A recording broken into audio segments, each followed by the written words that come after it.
Adrienne Ross Show. And this is a special episode because I have a special guest.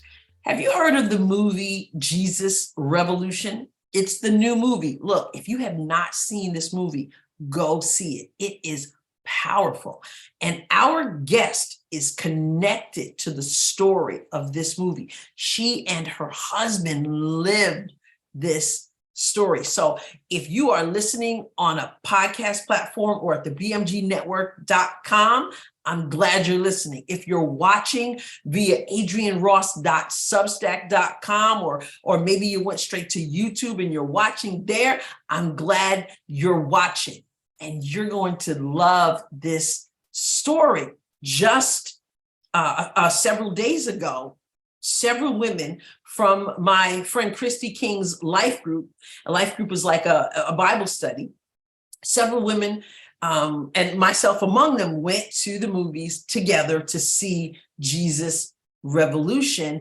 And our guest, Miss Pamela Camarata, was one of those women. But not only was she there in the theater with us, again, she was a part of that movement we were watching on the screen. It's so exciting, in particular, because of the revival that is taking place right now, which I'm sure I'll talk about with her.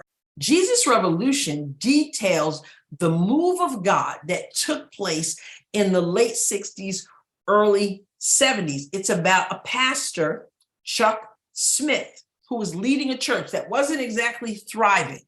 And that story intersects with a man named Lonnie Frisbee. He had been a hippie, he had been on drugs, and God radically changed his life. And that intersects with the story of Pastor Greg Laurie. You may have heard of him, but the movie details this for us. And my guest details for us how she is connected to what we see in this real life story, Jesus Revolution, the movie. Okay. So I want you to tune in. I want you to dig in, and I want you to hear what our guest, Ms. Pamela Camarata, has to share with us. Miss Pam Camarata, I am so glad that you agreed to be a guest on the Adrienne Ross Show. Welcome. Thank you for having me. Oh, it's my pleasure. And I was just telling our listeners and watchers that you are a special guest. All right. Yes, you are. I don't know about that, but yes, you are. And I was telling them that not only did we go see the movie Jesus Revolution together with a group of other ladies, but that you are connected to what the movie was about. You are connected to Jesus Revolution. And so I want you to share with us your story, what that connection is. I'm going to do my best to be as quiet as possible, which my audience is not used to. But I'm going to do my best to be as quiet as possible and to ask some questions of you, but I want to follow your lead. Now, listen, those of you who are watching and listening, I'm learning about this just as you're learning about this. I don't know the details of Miss Pam's story. Okay, so I'm just learning along with you, and we're just going to let her roll with it. Please tell us, okay, what your connection is with this move that Jesus Revolution highlights for us. okay. Well, back in 1971, I had some friends who wanted to move to Colorado Springs, Colorado. And they asked if I would. Bill's idea was he wanted to go ahead of us, and find a place to stay. So he left probably, I think it was the end of May. And who is he? He was just a friend of mine, Bill and his wife. Yeah. Yep. Yes. And so he called us and he said, I've got a great place to stay. We can stay there for free. And he told me and his wife, and they had a baby, to come on out to Colorado Springs. So we drove out there, got there in early June. And the place that he directed us to was called Shiloh Youth Revival Centers. And so what it was it was a Christian commune, and they took in hitchhikers or people who needed a place to stay. And only requirement was you could stay there and sleep there if you came to the Bible study that evening. So, you know, and to be honest, I told them, you know, when they asked, I said, yes, I'm a Christian, you know, and stuff. And so I thought, well, hey, I can stay for a Bible study, you know, and we ended up staying there a couple weeks until they found their own place. Bill and his wife found their own place to stay. And actually, I moved out with them and moved to their apartment, but I went back every night for Bible studies because I saw something in this people that was very different from anything I'd ever known. Like I say, I grew up as a Lutheran. I considered myself a Christian, but these people, they're just to look at them. I mean, everything about them was just so different than anything I'd seen. They just had such a presence. I could see their love for the Lord in every action they took, I mean, just to look at them. It was just amazing. I had never experienced anything like that before. And I'm like, okay, these are not like any Christians I've ever known before. You know, it was just amazing to me. And I ended up, I think it was April 24th. I talked with David Littlejohn, his name was. He and his wife, Bonnie, ran that particular house in Colorado Springs. And I just shared that with them. And so I prayed with them, and I accepted the Lord. And I said I would like to stay here. I don't want to go back to live with my friends. I'd like to move in. And so that's what I did. And it was just, I don't know. I don't know how to explain it, but it was just amazing. Their love for the Lord and their love for everybody, you know. After the Bible studies every night, they would go out witnessing on the streets and stuff. And so I kind of went to watch rather than, you know, because I was just like, okay, but they just had a love for people. And like I say, they just wanted to do everything that Jesus had set before them to do. They were willing to do whatever, you know. So I moved into that house with them. And then in the fall, Shiloh had a berry farm out in Oregon. It was near, what was it? Cornelius, I think it's called, and it was near Portland. And so they needed people from all the other houses. I come to find out, which I had no idea either, was that Shiloh had houses all over the United States. And so they had called as many people as they could to come to the berry farm and help pick berries, you know, harvest the crop. And so I was one of those that ended up going with them. I think there were probably about 5 from our house. And we then we had a house in Denver also. So we went to Denver and got some more people that were going to go out with us. And we actually started out hitchhiking. And the one thing they always told us was that if you are, you know, if it comes Sunday morning and you want to go to a church, they told us to go to a Black Baptist church. They said, if you go to a white church, nobody will take you in. They won't accept you. They said, if you go to a Black Baptist church, they'll greet you and welcome you in. And we found that to be very true. So I thought that was pretty interesting. But anyway, so what we did was we hitchhiked, but we would hitchhike from one Shiloh house to the next. So like we went from, like say, from Colorado to Denver, then to Salt Lake City, we had a house. And where was the next? I can't remember. But we just went from house to house. And a lot of times they would take us, you know, a certain distance or whatever, you know, and that. So anyway, we made it out to the berry farm. And there were a couple hundred of us on the berry farm. And but evidently they hadn't had enough. So they had John Higgins, who started Shiloh in Oregon, had been part of Lonnie Frisbee and Chuck, excuse me, Chuck Smith, I'm sorry. Yeah. You know, organization. I don't think he came to the Lord down there. I'm not sure. But anyway, he actually in the movie where you see Greg Laurie come and stay at a house with, Yes. okay, that's what John Higgins and Lonnie Frisbee did. They set up houses that people could come and stay. Same thing as what we did in Shiloh. So what John did is when he was down there with Lonnie Frisbee and Chuck Smith, they made a decision that he would go to Oregon and start houses just like what they were doing there. I think in California, they were called House of Miracles. And when John moved it to Oregon, he called it Shiloh, Youth Revival Centers, Shiloh for short. So John Higgins had called down to House of Miracles and asked if they could send any people up to Oregon to help us at the berry farm. And it ended up, my husband was one of those. Well, of course, I didn't know him at the time, but Right.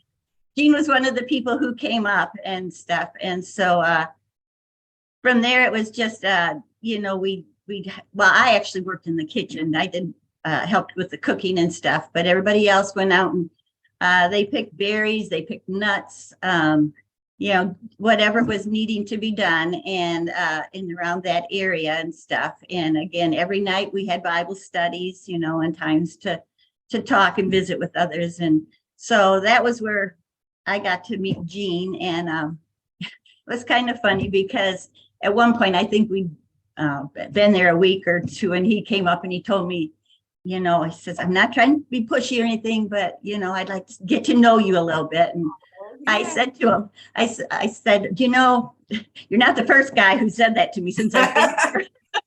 And I said, I'm willing to be friends, but I'm really not interested in anything else, and stuff. And he said, that's okay. And from then on, we got to be really good friends, and stuff. So, but from there, it was just like when we got done in Oregon with the picking berries and stuff, we ended up making our way up the coast. We went into Washington and we picked apples for the season, and we picked peaches, and it was just, did all kinds of activities like that. And that was how the houses actually ran, where, in most of the houses, people got jobs just in whatever city they were in.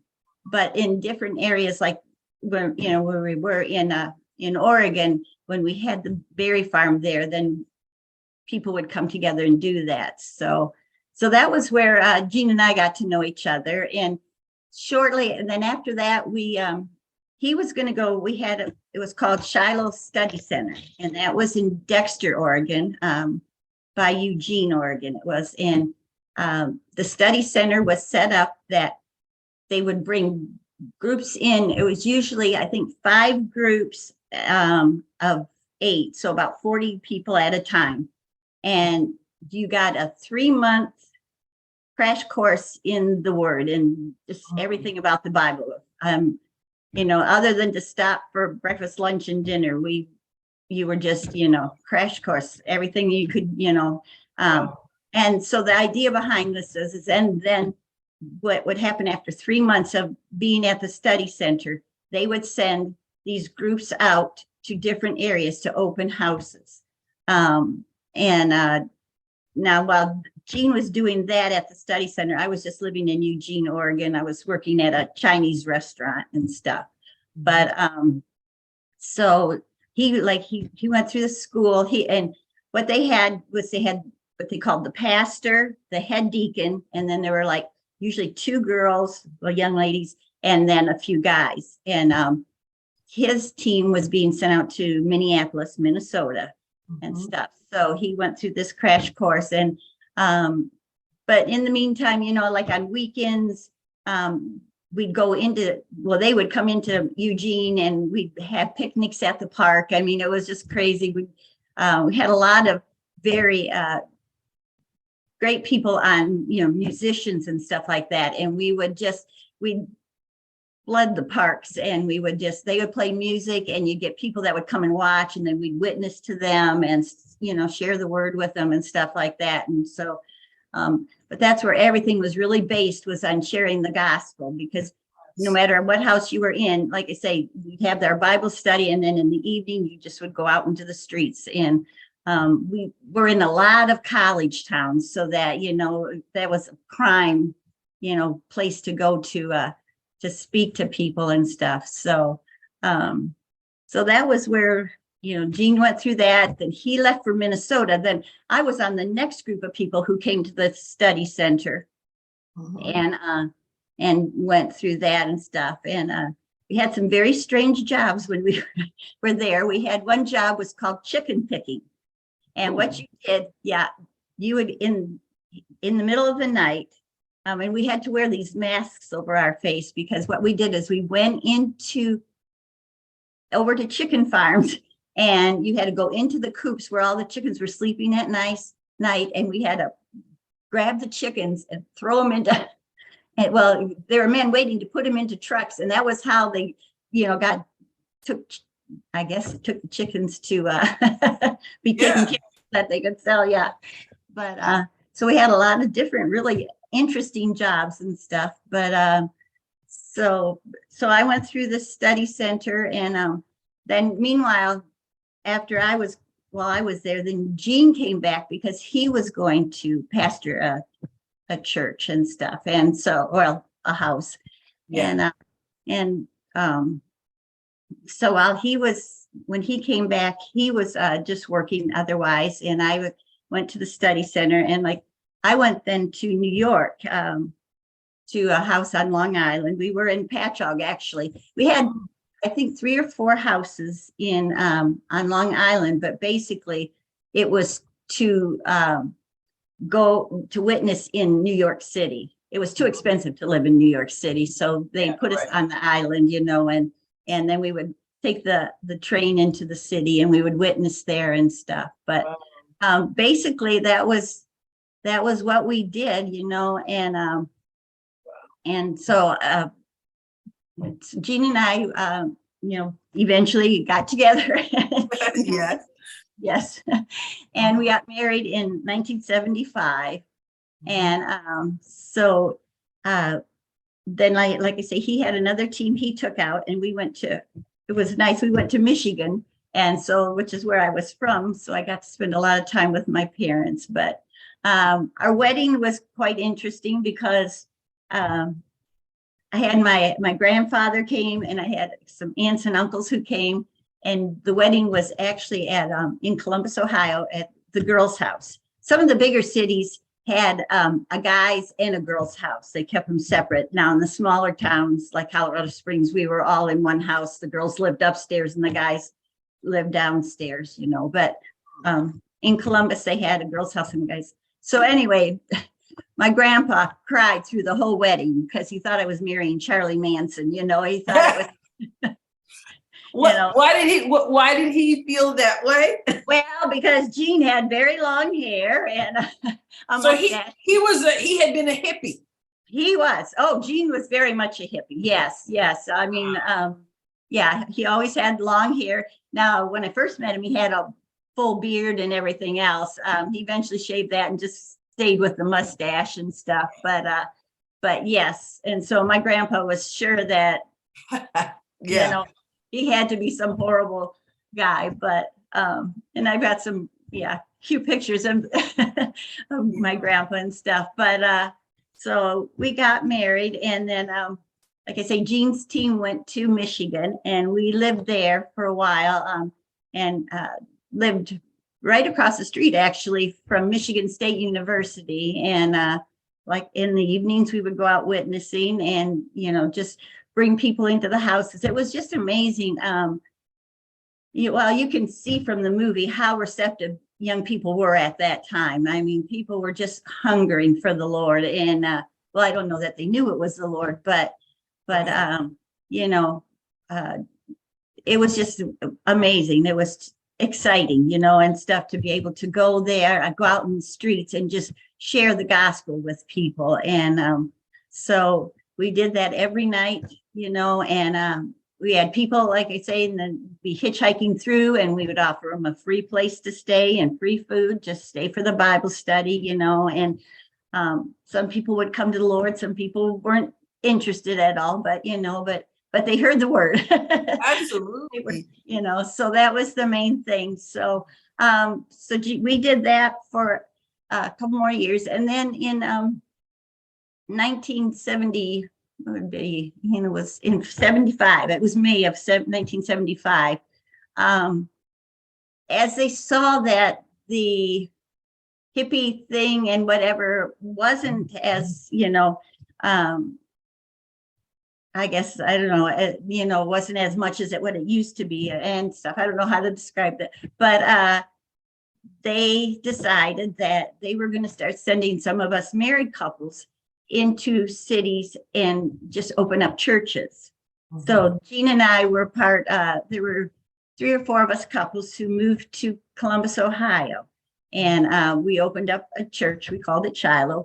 But it was just more of a regular type church, and stuff. And people were more comfortable, families, people with children. And I was pregnant at the time we moved there. So my daughter Anna was born in Columbus, Ohio, a few months later and stuff. But more of a family atmosphere because, after, like I say, just like Jean and I, so many of the couples that got married along the way and stuff, we were finding that was more where the need was to reach out to people and stuff, for other couples like us who were having families now and, needed a place to serve the Lord. So we did that then for a number of years. And so eventually moved back to Michigan and stuff and lived near my family and, and did that. But so that's my story real quickly. I don't know if that was what you were looking for. Well, I'm really curious though, because you obviously are talking about the houses that people lived in together, and obviously that comes out in the movie. Yeah. Why was it set up that way, where everyone was kind of communing together, as opposed to just everybody going to their own house doing their own thing? Well, I think because during that season, and so many young people were out hitchhiking around, and actually that's how my husband came upon their, House of Miracles in Costa Mesa, was that he and a friend were just driving, just hitchhiking around, not knowing what to do with themselves. I mean, my husband, I came from a very simple background, and stuff, but Jean had gotten, was very much a hippie and had gotten into a lot of trouble, been arrested many times. In fact, one time they offered him to go into the Marines rather than being in jail. So he took it, but then he got kicked out of the Marines because he was doing drugs. So, Right. So he, so he and his friend would just, Bob Marhol, and they would just travel around the US and do whatever. And so they just decided to hitchhike out to California, and it would end up being Costa Mesa, and they were offered a place to stay, like I say, like the house that Greg Laurie ends up living in, and stuff. And so, but I believe they had the same requirements, you get free place to stay, you get a free meal, but stay for the Bible study, and by the time Jean got out there, the circus tent was already up and stuff, and he, was just could not believe the amount of people that were there, but just fell in love with the Lord and, received him. And he tells a really cute story of one Sunday he was at, in the circus tent, and somebody tapped him on the shoulder, and he turned around, he said, there was this little old lady, and she said, "Tell me, young man, do you know the Lord?" And he says, "Oh, yes, I do." And she says, "Oh, good, because he just gets sweeter and sweeter every day." Oh, that's beautiful. And it was so sweet, but to think that here he is, a long-haired hippie guy, and this lady, she was just so blessed to have him there, and even asking him, "Do you know the Lord?" Because she was just ready to tell him, and stuff. Yeah. So, Wow. So I'm sorry, I didn't want to cut you off, but the move of God that you experienced, that originated from what was going on with what we see in the movie? the part that I experienced, yes, like I say, because John Higgins, who started the Christian commune that I was a part of, he came from Costa Mesa, yes, and stuff. So he knew, he and Lonnie had started these houses in Costa Mesa, and I guess it was just kind of decided, well, hey, let's spread out from California and go into Oregon and stuff. And from there, just I think Shiloh was known as having more communal houses than any other commune, that there was and stuff, because we were all over the United States. Wow. So those houses were a staple of that movement.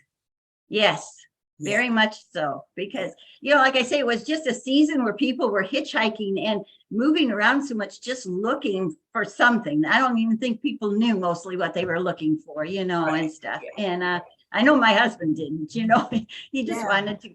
So, but so the houses just, for that season, they were perfect. They offered people a place to stay, because, when you go hitchhiking, otherwise, where would you stay and stuff? And we just made that available to people. And in that way, they got to hear a Bible study, and we could share the gospel with them. So it was perfect. It was wonderful, Yeah. Well, it's like in the movie, you just see people coming by the droves to be baptized. And like you said, they may not have known what they were looking for, but I think in the movie, it was sort of like they were saying, we're looking for truth, Yes. Truth. And it was just like coming to get baptized, or flooding the churches and all that. So like, what was it from your perspective? What was it that caused all these? These are not like traditional, people who are raised in the church and know all the routine and all that. But here they come. And like you said, it's spreading all over. I'm just going to ask you in your own words, what was it? It was just Jesus in these people. It was, like I say, when I went to Colorado Springs, these people were, you were just drawn to them. You couldn't resist. Because it was a Jesus, for me, I was seeing a Jesus I had never seen in the church. I grew up in a Lutheran church. I went to grade school at a Lutheran school, and, we had to learn, get confirmed, all these things. And it meant absolutely nothing to me. I did it more like, my parents did it, so I'm doing it, and stuff, but it meant nothing to me. I didn't know anything, but when you saw these people, you could just see it in them and hear it in their voices that Jesus was real. That this wasn't a made up story. This wasn't for back in the times of, Jesus, and that it ended when he, died on the cross, whatever. But it was real. I just don't even know how to explain it, but I had never been around people before where there was just this, they just radiated Jesus. His love for people, and they just wanted to know him more and more, and they made you, so you wanted to know Jesus, it was just, I don't know how to explain it any differently. Yes, I can feel it as you say that. I can feel that. And do you feel that there was a time, as you're so immersed in this, was there a time when it was like you felt like there was all this forward momentum and then you felt it stop?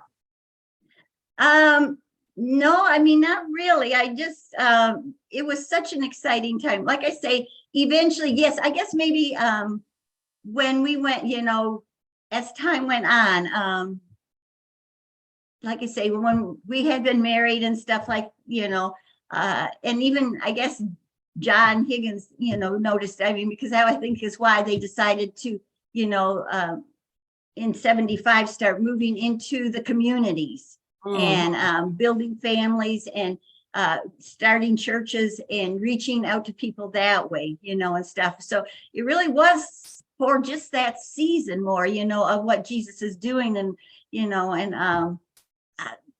but I don't know, Wow. Let's talk a little bit about the movie, because after the movie was over, all the ladies who came together were, we had the top row, and so everyone wanted to hear from you. Everybody wanted to talk to you and find out, okay, how accurate is this, to what you experienced. So talk a little bit about that. Well, like I say, I hadn't actually been in Costa Mesa, but Gene had. And from the time I met him, all he could talk about was Chuck Smith and Lonnie Frisbee. I mean, he just loved both of them. And I'm sure it was mostly because they are the ones who led him to the Lord. But it was so accurate. I mean, he, like I said, he got baptized in the ocean by Chuck Smith. I mean, it was all, yeah.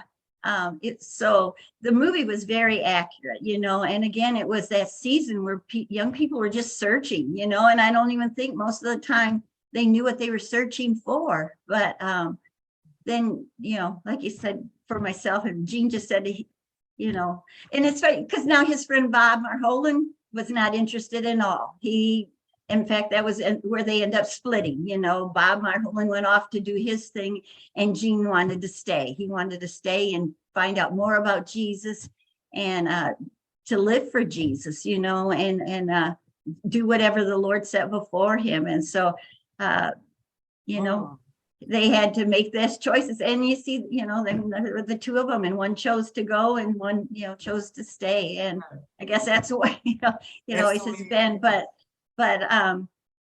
even watching, like I say, again, Greg Laurie moving into that house, Lonnie said, "Oh, I've got a place you can stay." I mean, that's exactly how it was for Gene, so there wasn't anything I saw in that movie that wasn't accurate, and stuff. It was very well done. I was impressed, and stuff. And in fact, like I say, when I first heard about the movie, I thought, oh, I just thought it was a made up whatever movie, somebody was kind of doing, and I wasn't at all interested. And then I started seeing little clips of and as soon as I saw Chuck Smith and Lonnie Frisbee's name, I'm like, oh my gosh, that's who Gene's always used to talk about and stuff. And it's kind of sad that I lost my husband 7 years ago, but he would have been so excited to see this movie. He would have, oh my gosh, he would have been there cheering on the whole thing because he lived it. Like I say, he was blown away that, but like I said, by the time he got there, the church was this big tent, and stuff. There were so many people. And even then you couldn't fit everybody in because they were just coming, by the droves to hear the truth. I think that's everybody's searching for the truth, Yes. And to find out that's what it was. I mean, and I remember too, when we left Oregon and we were going across this country to Michigan, Gene wanted to stop in Iowa. That was where he was born and raised. And when he left Iowa, his father was so ashamed of him because of all his drugs and everything else he had done that he told people his son was dead. Wow. He was a very strong Sicilian man, and he was, devout in everything he believed. So he used to, there were 3 boys, but he used to tell people that his son Gene was dead because he just wanted nothing to do with him. He just hated him for everything, that he put his family through during his time, doing drugs and everything.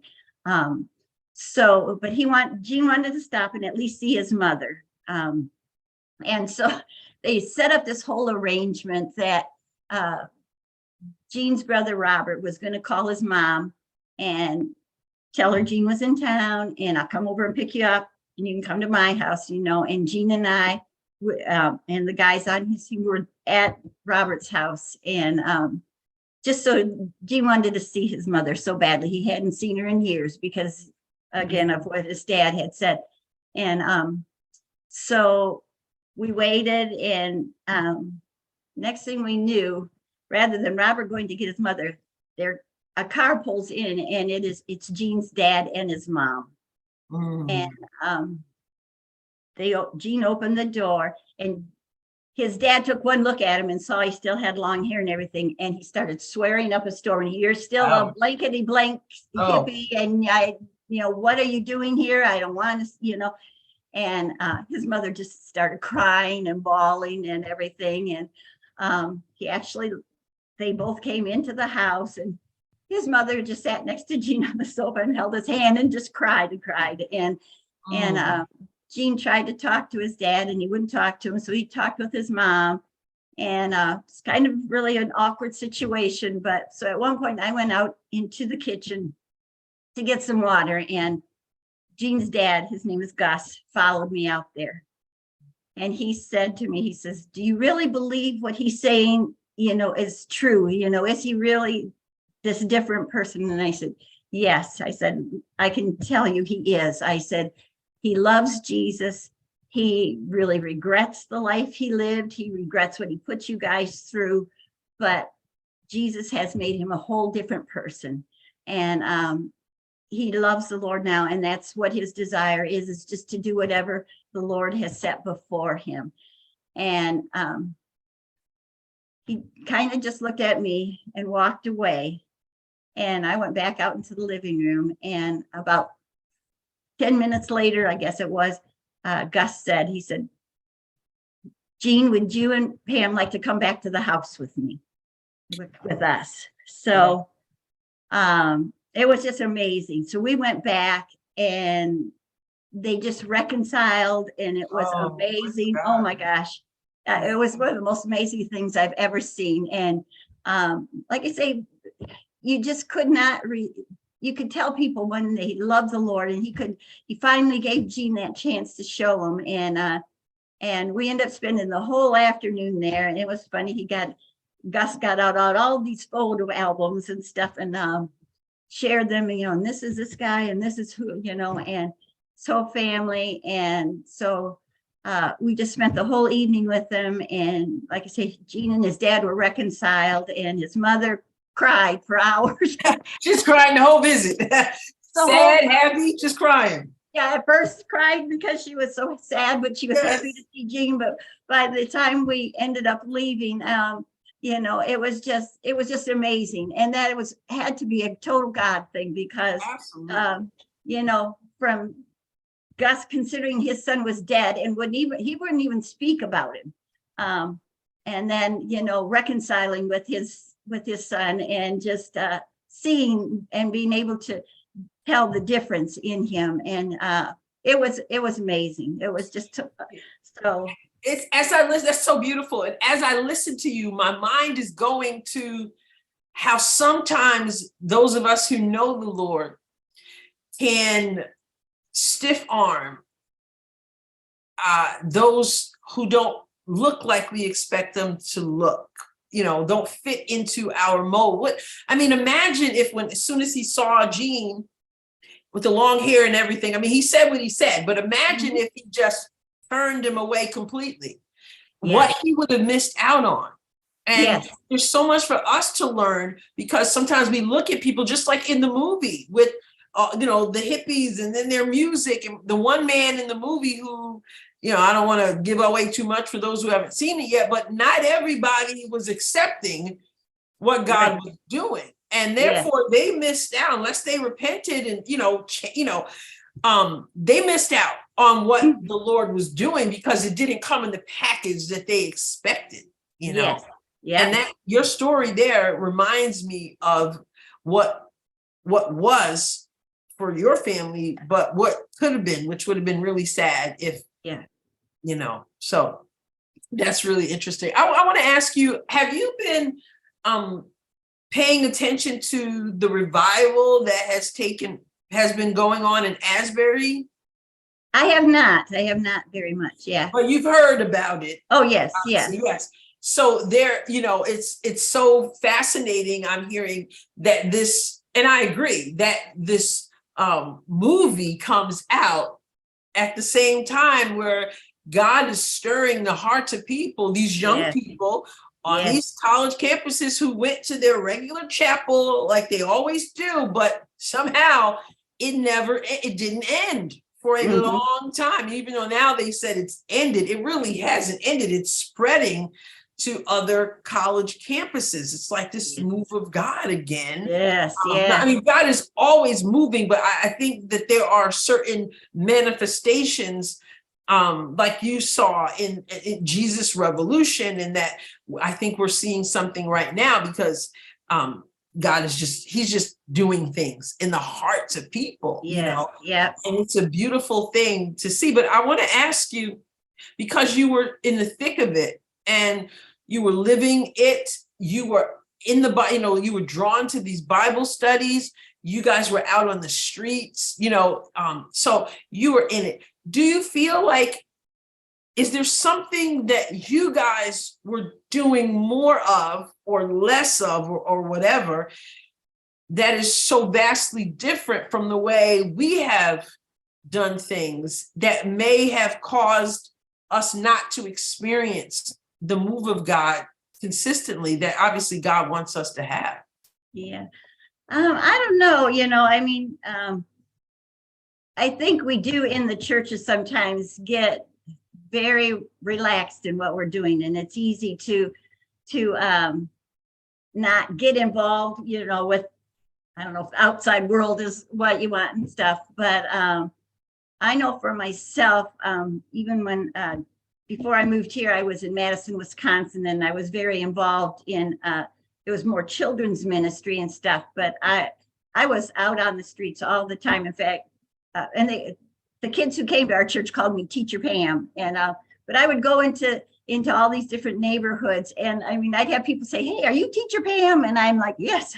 I mean, and people just got to know, and I'd bring all these kids to church with me and stuff like that, and but to be honest, often the people in the church were not interested in having those kids in my church, you know, having those kids there, and it was always a struggle, you know, and so I don't know. Even when I, you know, when I moved here, that was when I know it's not currently open, but House of Hope, I was just drawn to that right away because that's what they were doing. They were out on the streets, you know, and I'm just like, this is what I love to do. This is where I, you know, and so, you know, it's a hard thing, but I think, you know, we get too comfortable in our church, and it's too easy to just get into that routine of everyday life. And I don't know if we forget or we ignore what's, you know, the world outside of us. And, you know, so it's hard. It's sad, but. Yeah, it's like these people had such a fire in them, as you did, just such a fire. And, you know, perhaps it's because, listen, they knew where the Lord brought them from, right? Yes. And even though it sounds to me such an odd thing that everyone's living in these houses or whatever, there's a certain amount of encouragement in that, because everyone's sharing their story. Everyone has their story. They know what God can do. They found it, what they've been looking for. And the key is, how do we maintain that fire, right? Yes, very much so. Because there's no fault with God. No, that's for sure. There's no fault with God. And he's still as good as he always was, and he still wants to move, right? Yes, and I believe we're in a season where we're seeing that. We have to remain hungry, and part of that is being around other people who are hungry, and then taking it obviously to a lost and dying world. Because you know, a lot of times we think, I'm listening to you, a lot of times we think, oh, you know, we shy away from sharing the gospel because, oh, they don't want to hear what I have to say. They don't want to hear what I have to say. Well, Exhibit A, there are people who want to hear and see and feel, because you said you felt something that was different. Yeah, very much so. Yeah. Well, and I got to brag on my grandson a little bit. Ethan, he's 16, and he just recently really got on fire for the Lord. I really think he loved the Lord all along. He's very quiet, tends to be a quiet young man and stuff like that. But God got a hold of him just, I don't know, within this past year, and just really, I think Ethan was just searching, you know, he was kind of, and he has gotten so on fire for the Lord. He actually just got baptized not that long ago. I mean, like my other grandson got baptized when he was about 8 or 9, when he asked Jesus into his heart. But Yeah. Ethan just was never comfortable with that. And so he waited until he really felt Jesus. I mean, until he really fell in love with Jesus and got baptized. And that boy will tell anybody and everybody about Jesus right now. Yes.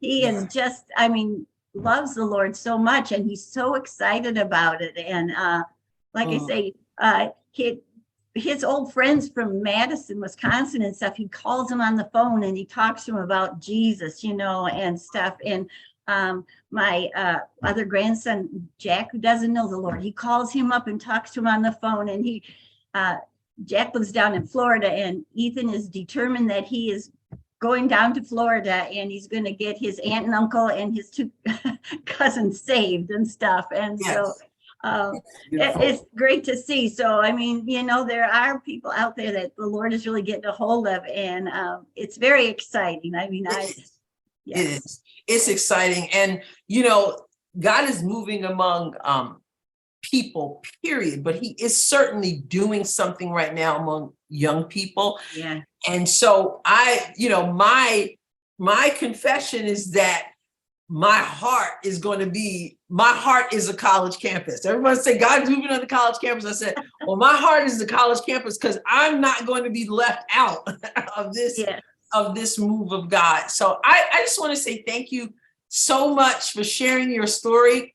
There's all this talk about Jesus Revolution and the movie, right? But Jesus Revolution, Pam Camarata, I wanted to hear from, and I wanted to hear the story. And you really you talked to us about it, from the berry picking, you know, the work that you put in, and then being in the house, and then being out in the streets and just seeing God move. And I love how your story intersects with your husband's story, how that all comes together. It's God knows what he's doing. And yes, he does. Yes. And that's the one thing I thought of as, you know, I was kind of getting ready for this, and it's just, you see God's hand in so many different cases, you know, I mean, situations and stuff. I mean, how somebody, you know, down in California, and here I come from Michigan to Colorado, and we both end up I mean, you just see God's hand in so many ways and stuff, and